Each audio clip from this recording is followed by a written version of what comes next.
Alright lads, today we got something special for your asses. With the release of 1.9 coming out, you can have guys with poison arrows, guys with shields, guys with all types of funky new weaponry coming for your ass, trying to steal your diamonds. So today, we're going to teach you how to build the best base ever to keep those suckers out! Let's get it on! Right, so the base works by having a central tube that goes through 3 different layers. Each layer has its own corridor and branches off.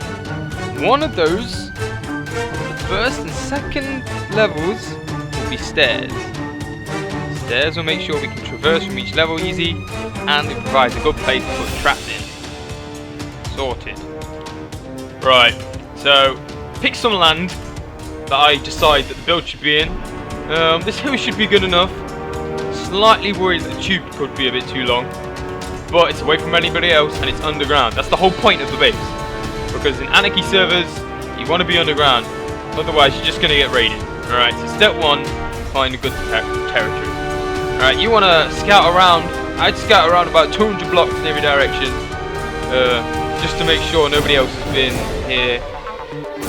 If you see other raided bases in the area, kind of a good sign, because that means the raiders probably won't come back to the same place. But then again, you know, you don't want too many people been in the tunnels if you're going to be mining from the base, and like, you're going to get found easy, because the ruins will attract other raiders. So I'm in creative because bugger doing that in survival. We're just gonna start through it. Right, so I've hollowed out my central tube marking. I did a big tube, but then I realised that would make everything else really huge.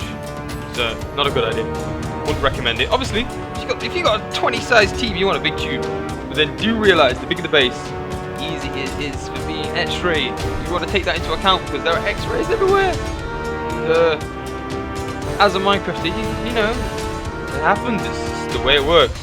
So I've chosen this circular pattern, and just gonna mine all the way down and then build up 3 layers.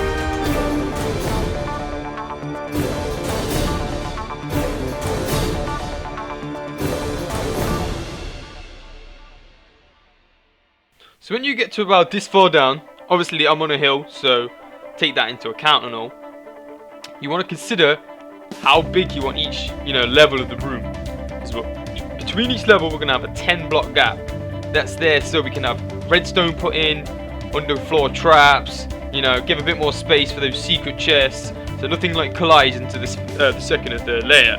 Right. Plus, we gotta know the gap level, so when we're building stairs, how far to go. It helps if it's even. So the room size itself also needs to be taken into account. If we build our tunnel too low, we're going to be hitting bedrock and it's going to mess up everything. Alright, so a nice, orderly, corresponding, base, take into account these room sizes before. I'll probably go with about 6 blocks high, just to be, nice, enough room height. For the minute, I'm going to just dig 6 blocks down, and we're going to build a basic setup for level 1. Right, when you're actually doing this central chamber here, another tip is to go 3 blocks in roof height. So we got 6 we're going to cover. So I'm just going to go 1, 2, 3, 1, 2, 3. Alright. Same in this corridor. Each of these faces will lead to a corridor, right? That's how it's going to go. So by going 3 blocks in each side, it lets us create another circle, but slightly wider, has this cool tunnel effect. So once you get this done, alright, this would be the ground floor for level 1 here. The tube would carry on going, obviously. And that's it. I wouldn't be afraid to, make these walls a bit longer, go down a bit, or create a little ridge of glass. That would be nice. Each of these, obviously, are going to be a corridor.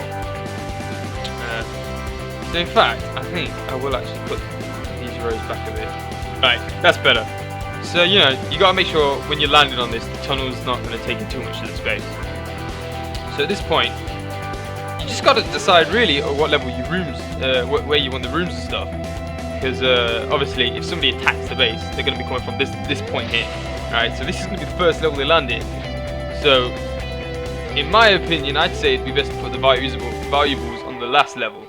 Just because, as a raider, you don't want to go to the bottom level first. That'd be crazy. You always start with the first level, you know, you snoop about, you check about the resources, and then you carry on. So at this point, you know, I'd put your farms, you know, all the stuff, maybe like a weaponry if you're going out quite a bit, and a couple of levels of defense and redstone. Alright. At this point, first thing to do is we're going to make the stairs, because obviously we need to get to the second level. But I think, actually, it could be better to do the tunnel first. So I'm going to carry on the tunnel, another 10 blocks down after this, then we'll work on the stairs. We've done the 10 levels down. You also need to take into account room height. Like I said, if we were to do the stairs and all, and then do all the stairs and then come out here, we'd be at the top of the second floor. That's not clever. So we're going to basically build our second ring, and then continue, then decide to do the stairs. Makes it easier. Right, so we've got 2 layers down. Looking good. Starting to get a bit more shape to it. We're going to work on the stairs. I'd recommend going from top downwards, just because it makes sense. So we're going to do this. Choose the direction. Hopefully, like at this point, you should be that far down that you're not going to worry about going out. And from these ridges, like I made, you want to go 10.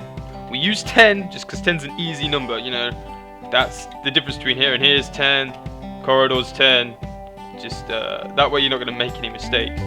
So I'd always do this ridge first, and that way you can use this as like a bit of a counter. And we're just going to go 10 blocks this direction. This gives us space to do the stairs, really. Right, so I'm 10 blocks in, and that way we just need to do the similar thing down here. And we're going to basically just carve out a small tunnel in this direction.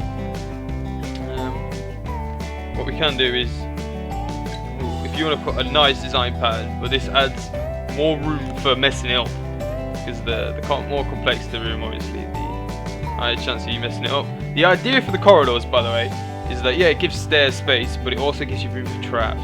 The more like long stretches, especially these long stretches, are easy to redstone underneath. Add a couple of booby traps. You could like shut this wall down with lava, shut this wall down with lava, trap them in, and you know, it's good. It's an easy way to do it. So I'm just gonna dig this main chamber, then we're gonna get on with the stairs. Right, so I've gone 5 blocks in here, and at this point, the way we usually do it is that we have stairs coming from down there, stairs coming down there. This, you know, adds a bit of flavour to it. We'll just do one side at the first. So what we're going to do is we're going to go in 4 here. So that's going to be the width of stairs. You know, stairs, it's not nice having just 2 single stairs. You want to make it big so it's easy to go down. Especially if you're thinking about putting horses in. Don't know how you get them down there, but you know, it's a thing that could happen. Remember, when working out the number of stairs, we've got 10 plus the 5.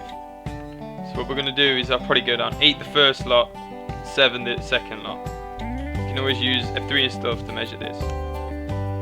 I've cut in, you know, 3 in here. In fact, I'm just going to quickly make that 4 just for neatness and such. And we're just going to go do the other set of stairs. You could do this way, you know, just drill into this hole here.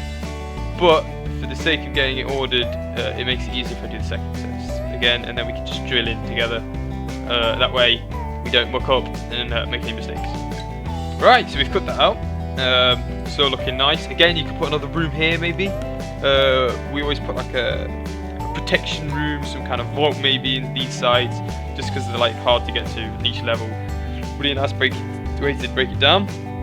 So these set of stairs, we're going to go down, we're going to indent one, just because we need to make sure we cover the same amount of space. So the tunnels, you know, the tunnels are exactly 10, just for, you know, to make it look nice. And then we're going to set a single lot of stairs down 7 blocks, because remember we have 10 plus 5 to cover. Right, so we've got one more to do.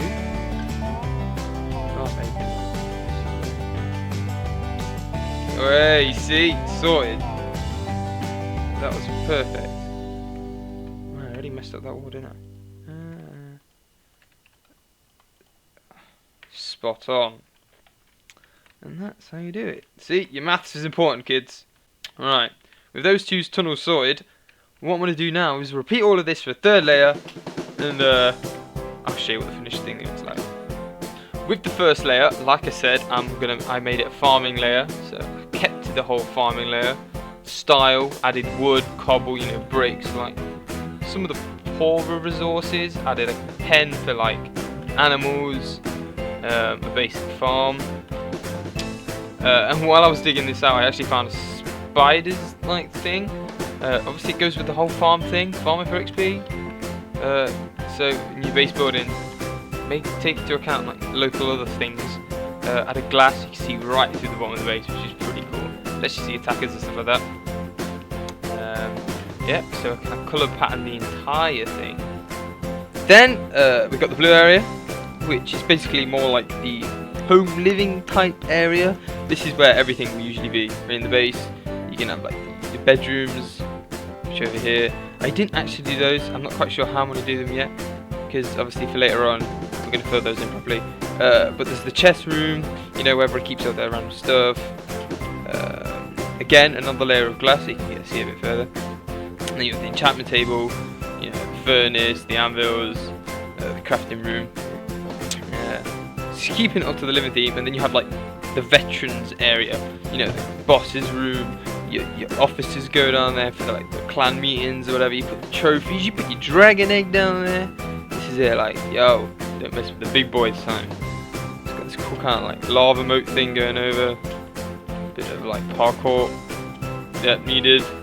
And then finally, boss's throne room, where all have to trudge the Soul Lake to bow at his might. Yep, so that is basically the base. Obviously, you could take into account these two sides to extend them. Maybe colour the tube in it as well for this. Add a bunch of other like officers' lounge, maybe. You can expand it, do what you like with it. Maybe a gladiator's ring could be put in it. Obviously, I didn't want to put too many things; it would take for ages. And obviously, if this was an actual base, I'd probably be like making it double the size and do more things included. That farms and stuff would be all automated. But let's see how much, you know, this would go for sale for in a recommended retail price. Well, let's see if this baby's worth all the labour that's gone into it, not to mention cost. We invited 2 estate agents along to give us their estimates and opinions. I especially like the ensuite upstairs, and the rendering of the front elevation has made a huge difference. I particularly like the loft conversion with the ensuite, and the kitchen and bathroom are presented to a good standard as well. What about the flying freehold issue? The flying freehold over the tunnel entry I don't think is an issue. It's quite common. Flying freeholds generally aren't too much of an issue. They're quite common in this location. Well, that's lucky, but as I've said, they can be tricky when it comes to selling on, so always worth checking out. You tempted, guys? It's potentially a possibility for us, yes. Yeah, I think it's good idea, best idea. We see which one is best way. Well guys, I hope you enjoyed our little soiree we had this evening. Remember to like, subscribe, favourite. Next episode we're going to do a bunch of redstone stuff, and then we're going to implement it in the base and have a couple of the T-Con guys attack it to test out this bad boy, and then show you the pros and cons and how it can all be done. Love yous. Mwah.